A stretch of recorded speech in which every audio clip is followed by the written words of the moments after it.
देखिए, सबसे पहले तो बता दूं, मैंने थंबनेल पर जो कुछ लिखा था वो सबसे बड़ा झूठ है। क्योंकि सीपी जोशी का नाम सुनने भर से महज योगी आदित्यनाथ ही डर कर कांपने लगते हैं, ऐसा नहीं है। बल्कि हिंदुस्तान में सत्ता की कुर्सी पर बैठने वाला हर नेता सीपी के नाम सुनने भर से कांपने लगता है, फिर चाहे वो योगी हो या मोदी।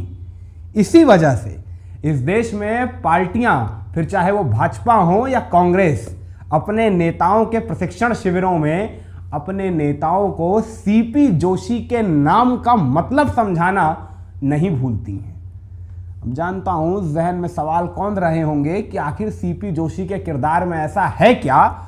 तो ये तो आपको समझ आएगा तभी जब आप सीपी जोशी की किंवदंती बन चुकी उस कहानी से वाकिफ होंगे। तो आइए फटाफट से समझते हैं सीपी की समूची जिंदगी की दास्तान।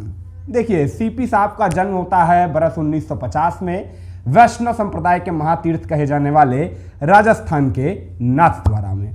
शुरुआती शिक्षा दीक्षा नाथद्वारा में ही मुकम्मल होती है। फिर साहब अपनी उच्च शिक्षा मुकम्मल करते हैं उदयपुर के मोहनलाल सुखाड़िया विश्वविद्यालय से मनोविज्ञान विषय से स्नातक और परास्नातक की डिग्री हासिल कर।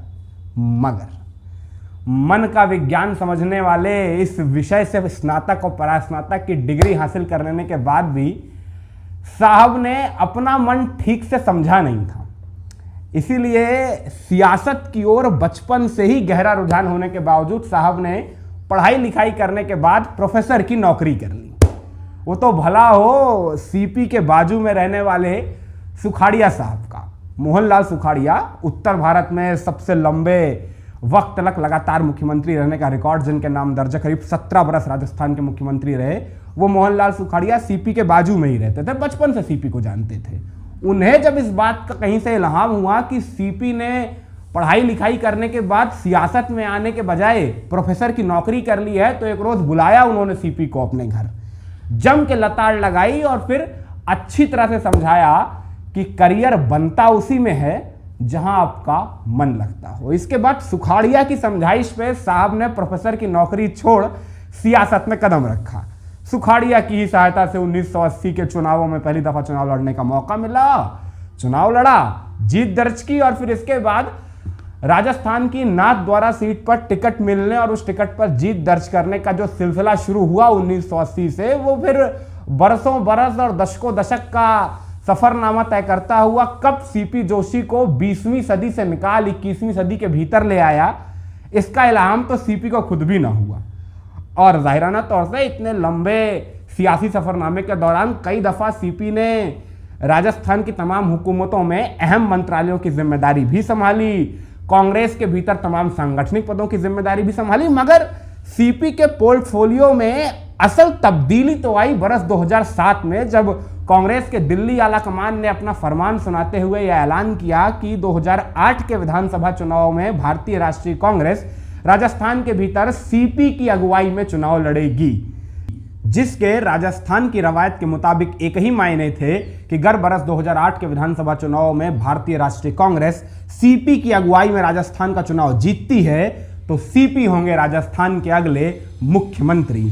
मगर कहानी में ट्विस्ट तब आता है जब सीपी के बेमिसाल नेतृत्व और कमरतोड़ मेहनत के चलते कांग्रेस 2008 के विधानसभा चुनाव में चुनाव जीत तो जाती है, मगर मुख्यमंत्री की कुर्सी पर सीपी नहीं बल्कि अशोक गहलोत बैठ जाते हैं। ऐसा इसलिए हुआ था क्योंकि अपनी अप्रतिम अगुवाई में सीपी ने कांग्रेस को समूचे राजस्थान में तो जीत दिलवा दी थी, मगर सीपी खुद अपनी नाथद्वारा विधानसभा सीट में चुनाव हार गए थे 1 वोट से।